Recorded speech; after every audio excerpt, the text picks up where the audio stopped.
Bismillahirrahmanirrahim. Assalamualaikum warahmatullahi taala wabarakatuh. Salam sejahtera and a very good afternoon. Yang berbahagia Profesor Dr. Muhammad Faiz, Chairman of ISIS Malaysia, Excellencies, distinguished delegates, ladies and gentlemen. First and foremost, I would like to extend my gratitude to ISIS Malaysia for this opportunity to articulate my thoughts on the need for a nature-positive economy in Malaysia. This is actually my second PRAXIS conference. I think the first was 2 or 3 years back.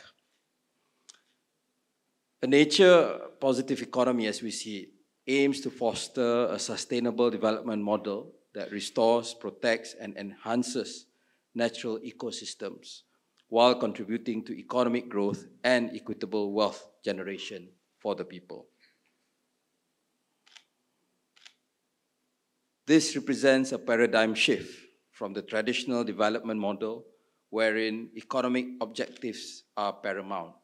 Rather, what must happen moving forward is for development to occur in harmony rather than at the expense of natural ecosystems. And this is not something that is foreign. The world in general has been basically doing that up until the onset of the Industrial Revolution. The need for this is incontrovertible.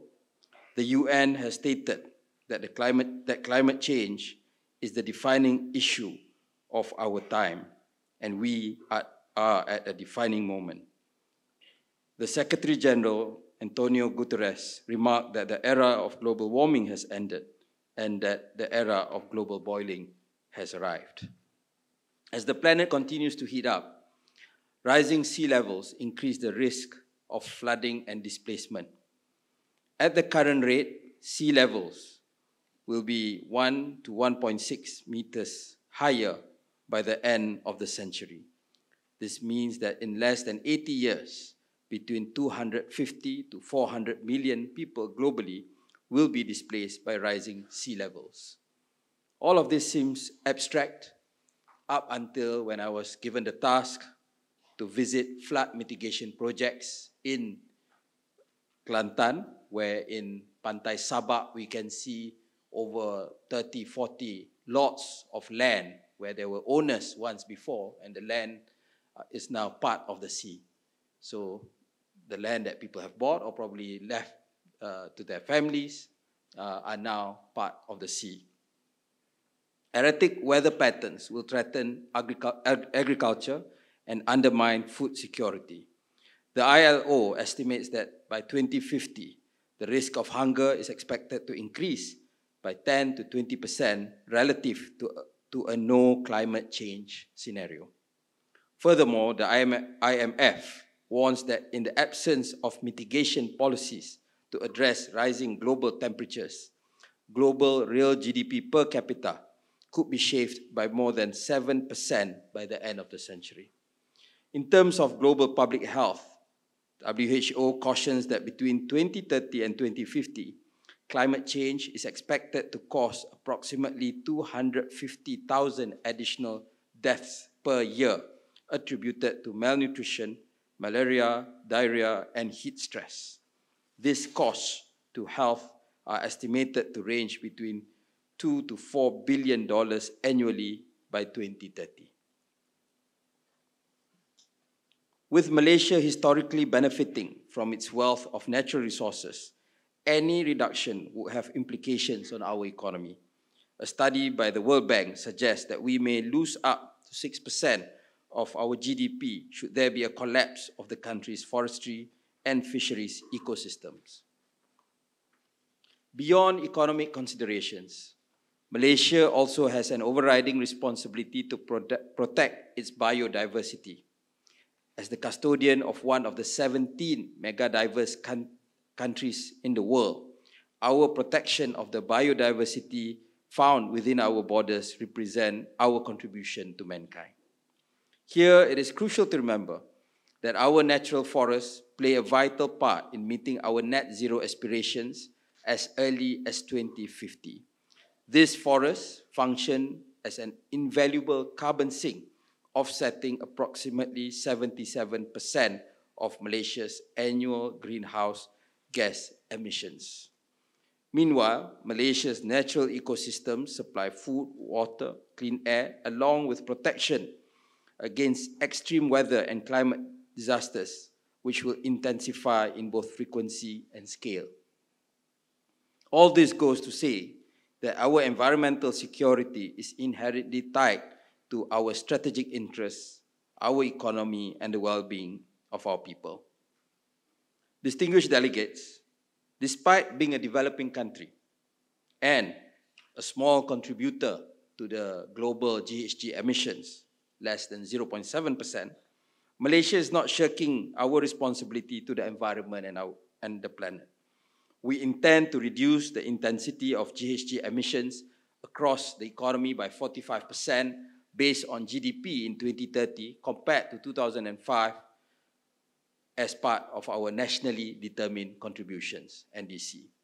This reduction will primarily come from increasing efficiency and transitioning towards greener alternatives in the energy, agriculture, and land use change sectors. Stricter sustainability regulations are also trending globally. We at the ministry view them not as challenges, but rather as opportunities to increase our competitiveness. For starters, the Malaysian government has already committed to ensuring that any palm oil expansion does not result in forest loss, while also maintaining 50% of our country's forest cover, as we committed to in the 1992 Rio Summit. Here, I can inform you that a lot of this work has borne fruit. We have managed to reduce our primary forest loss by 57% as of 2022, placing Malaysia at number 4 among the top 10 countries for reduction in primary forest loss last year. This, as the Global Forest Watch puts it, is at near record low levels. To synergize conservation efforts with development, the former will be complemented with nature-based solutions to ensure win-win outcomes. That's a very Malaysian expression. For example, a recent study by the UNDP has valued that the ecosystem services that the Taman Negara National Park, Royal Belum State Park, and Endau Rompin National Park produce approximately 1.7 billion, 531 million, and 428 million ringgit, respectively, every year. To further encourage and incentivize state governments to conserve their forests, the federal government introduced the policy of ecological fiscal transfer. It started in 2019 at 60 million ringgit per year. In 2021 and 2022, it became 70 million ringgit per year. For this year's budget, 2023, the first budget under the new Prime Minister, it was increased more than double to 150 million ringgit per year. And for next year, it's increased to 200 million ringgit per year. That was announced by the Prime Minister in his budget speech. This is distributed conditionally, one, depending on the size of forests, but also depending on the efforts introduced to conserve existing protected areas and the gazettement of new protected areas. And the money that is raised can only go, again, towards the conservation of forests. For our biodiversity, Malaysia adopted the Kunming-Montreal Global Biodiversity Framework's 4 goals and 23 targets in December last year, and further demonstrating our commitment to protect our biodiversity, we launched the new national policy on biological diversity, the first in ASEAN to incorporate the Kunming-Montreal Global Biodiversity Framework. Lastly, and it will be obvious to all of you that many countries are now looking to establish and promote carbon markets. Bursa Malaysia has launched the Bursa Carbon Exchange, BCX, in December 2022, the world's first Sharia-compliant voluntary carbon market trading platform to provide a platform for voluntary carbon market. we've gone through 2 auctions. One project was, both projects are actually based abroad, but this year we should be seeing the first local project from Sabah to be listed on the BCX. In line with the Madani framework, the government has also announced the planned issuance of a 1 billion ringgit biodiversity sukuk to accelerate biodiversity restoration efforts by rehabilitating degraded forests, as well as increase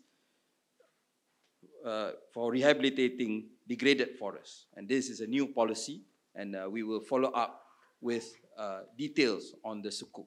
It will be used to fund the reforestation of forests by generating carbon credits.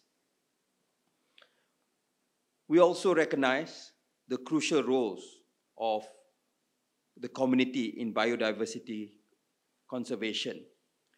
To strengthen efforts to combat encroachment, illegal logging, and wildlife poaching, this year there has been 1,500 community rangers appointed, consisting of veterans from the Malaysian Armed Forces, the Royal Malaysian Police, the Orang Asli community, as well as local communities.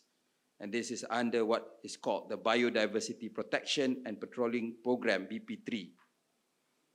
At the same time, we have also seen another effort involving the Orang Asli, what is called the Menrak Rangers in the Royal Belum Park in Perak, which has been recognized at the international level due to the novelty and the innovations that they have introduced.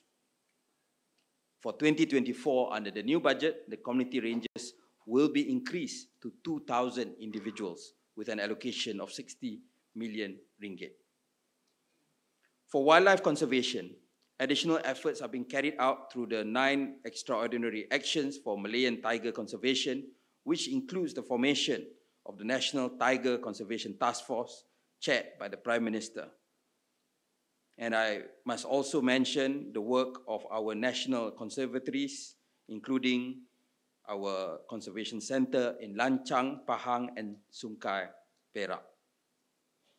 Some may think that this is a losing battle, that there's no need to put in effort or resources. But we've seen that there's been examples, particularly from India, where as a result of the efforts that the government has put in for many, many years, the numbers of not just tigers, but also the Asiatic lions that are there have actually increased significantly.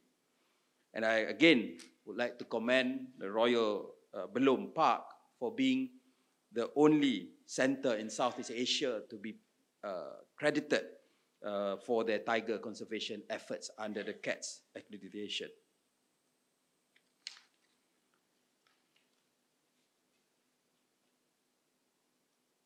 The ministry also take note of the threat of extinction of other endangered wildlife species.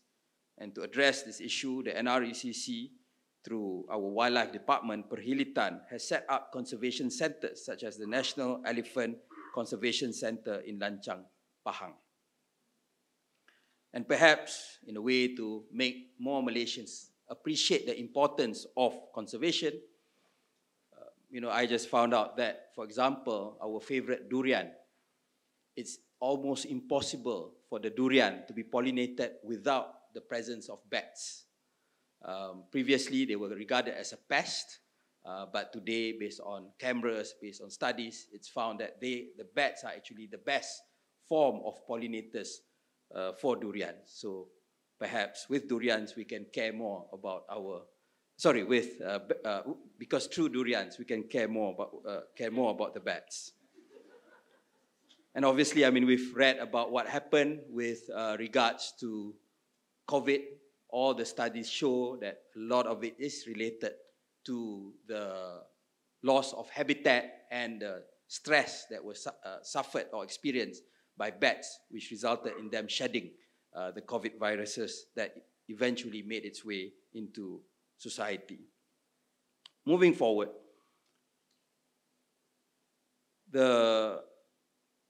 we know that entire livelihoods are dependent on our forests. It is important that we ensure that the indigenous populations and vulnerable communities are not marginalized when drafting the various policies that we want to have. Their free, prior, and informed consent will be important to ensure that all stakeholders are aligned in this important endeavor. Distinguished delegates, at this juncture, it's no less than evident that we must harmonize our economic imperatives with the protection of natural ecosystems. We can no longer afford to view economic development as separate from the environment and biodiversity. The rigid dichotomy that existed in the past must remain in the past. From a policy-making standpoint, the government has a responsibility to lead without hesitation. We must come together to identify synergies between the needs of the planet, the government's objectives, the private sector imperatives, and the people's best interests. What is very, very crucial, I think, is also to learn that we must make the case for environmental protection, for conservation, for protecting our planet. We've seen in recent years that after all the various gains in policies that we've made as a planet, but due to some incidences when governments across the world failed to make the case for reform, we saw a backlash from voters. We saw a backlash from communities that has now hampered our efforts for reform. So I hope that we can together find ways where we need to be able to communicate this better to the citizens to show, not just in the durian example, but in other examples where we can see that we can say that we must work hand in hand for economic growth and also for conservation. It's not a choice, but the most important thing is to be able to communicate that to the public. As we draw this discourse to a close, let us remember that the path to a sustainable and resilient future is not one we walk alone. It is a collective journey guided by the principle that our actions today shape the world of tomorrow. Thank you, and may our shared commitment to a greener, more sustainable future guide us in the days ahead. Thank you very much.